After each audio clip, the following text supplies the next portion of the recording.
Ղազարյան, ձեր տպավորությունները նոր քիչ առաջ պարոն Մելիքյանն անդրադարձավ, որ շատ հարցեր հանվեցին եւ շատ կարեւոր հարցեր ձեր դիտարկմամբ այդպես էլ պատասխան չստացան։ Ես ճիշտ ասած շատ վատ տպավորությամբ եմ դուրս գալիս այս նիստից,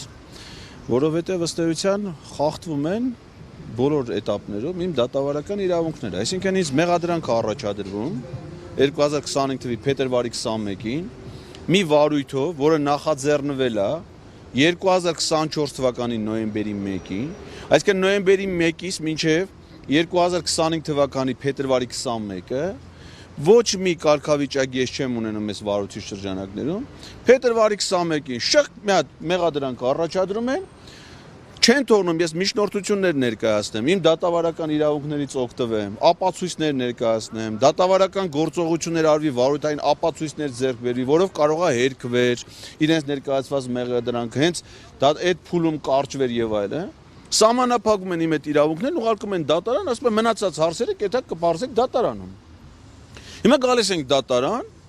դատարանում հանդես են գալիս հարցերով, որի պատասխանները պիտի տա այն հարցադրումների տեղեկությունները, որոնք մեր համար կարևոր են մեր պաշտպանությունը իրականացնելու համար, եւ դատարանը դրանք հանում է այդ հարցերը, ասում է, որ դրանք վերաբերելի չեն։ Իսկ ո՞ց վերաբերելի չէ։ Ժամերով, չէ, ասենք չեմ չափազանցացնում, ասենք մի քանի րոպե հիմնավոր փորձում եմ բացատրել, թե այդ հարցը ես ինչի համար եմ տալի։ Դուք ինձ մեղադրանք եք առաջադրել, հանրային մեղադրանք առաջադրել, ասում են սահմանադրական դատարանի դատավորները ապօրինի են պաշտոնավարում։ Հիմա որպեսզի դա համարես իրենց համար վարկաբեկող տեղեկություն, պիտի ճշտես, թե դա տենց է, թե տենց չէ, այսինքն վարույթային գործողություն պիտի անես, եթե պարզի որ վարույթային գործողությունների արդյունքում իրոք իրենք ապօրինի են պաշտոնավար, հնարավոր է որ դա պարզվի, չէ, եւ արդեն այս գործի ընթացքը լրիվ փոխվի, այսինքն ես դառնամ այլևս ոչ թե մեղադրյալ, իմ կարգավիճակը փոխվի, այլ դառնամ վկա եւ մեղադրյալ դառնան են մարդիկ, ովքեր ապօրինի են պաշտոնավարում։ Հիմա որպեսզի դա պարզվի, պիտի իրականացվի վարույթային գործողություն։ Հիմա հարցերը ման վկային, հիմա առաջիկայում ես միջնորդություններով էլ եմ այդ նույն բանը ներկայացնելու։ Այդ ամենը չպիտի արվի պարզելը, բայց ի՞նչ է նշանակում, մի հատ դատախազ իր համար ասում է, ես տենց եմ ընկալում, իմ սուբյեկտիվ ընկալումներով կամ չգիտեմ աշխատակազմի տեսակ էլ, ասենք մոտավոր ասում է, դրանով սահմանադրական դատարանի հեղինակությունը նվազել է։ Թե ինչքան նվազել է, ինչքան է դառը, ասենք այդ ով չափեց, ինչ մեթոդով չափեց, միգուցե իրանց որոշումն է իրանց հեղինակությունը նվազեցրել, հələ մի հատ այդ չափենք, միգուցե ուրիշ բան պետք է անել նրանց հեղինակությունը բարձրացնել, այսինքն սահմանադրական դատարանի դատավորների հասցեին ոչ մի բան պետք չպիտի ասես, որ իրանք հանկարծ կարող է հանցագործություն անեն, բայց խեղճ դատավոր Արտուշ Գապիլյանին չի տասիկ կաշառքավերցե։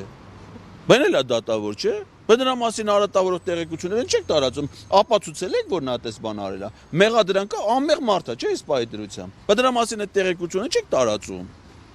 Նույնիսկ բաստեղ ասենք, թե բայց ես հիմա չեմ կարող մտածեմ, որ այդ մարդը այսօր ներկայացրեցի, չէ՞, ասենք Վահե Գրիգորյանն է։ Արցախում զինվորական ծառայություն անցած մարդ է։ Եվ ինքը երթվել, ասում է, երթվում եմ ծառայեմ իմ հայրենիքին, Հայաստանի Հանրապետությանը, ու գնում է Արցախ, Մարտունու շրջանում ծառայում է Հայաստանի Հանրապետությանը։ Հետո գալի դառնում է սահմանադրական դատարանի դատավոր, ասում է Մարտունու շրջանը Ադրբեջանի Հանրապետությունը 91 թվականից։ Հիմա ով վնասեց սահմանադրական դատարանի հեղինակությանը, ես թե Վահե Գրիգորյանը։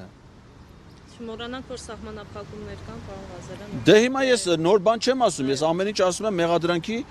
շրջանակներում։ Վահե Գրիգորյանն էլ սահմանադրական դատարանի դատավոր չէ, նա դա արատավորող տեղեկություն չի, դա շատ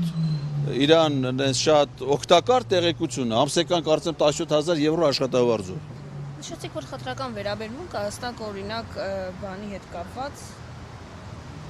աշխատակազմի ղեկավարի, որ իմ նկատմամբ խտրական վերաբերմունք է։ Ինքը մամուլի հրապարակումներից առանձնացրել է միայն իմիջը։ Այո, ձեր էջն է առանձնանում, այս մասով ինչ կարծիք ունեք։ Եվ հաշվի առնենք, որ դուք նաև լրատվամիջոց չեք ձեզնից, հա, ներկայացնում ընդհանրեն ձեր օգտահաշիվն է։ Ընդ որում ոչ թե իմ օգտահաշվի գրառումները, որոնց հեղինակը ես եմ, այլ ասենք իմ օգտահաշվից Live News-ի դիտակի հետ հաղորդաշար, որտեղ ես ես հարցազրույց եմ տվել։ Այսինքն ինքը դիտարկել է ոչ թե Live News կայքը, այլ սկզբից իմ Facebook-յան օգտահաշիվը, նոր դրանից հետո հիմա Live News-ում ա եղել Live News 168-ում ա եղել 168, առավոտում ա եղել երկրորդ ալիքն է կա իմիջալոց։ Սա կա մեջը, բայց բոլորը իմ օգտահաշվից, այսինքն ակնհայտ է դառնում, չէ, որ իրանք ոչ թե լրատվական Երևան տրիբուն, դուք էլ կաք մեջ։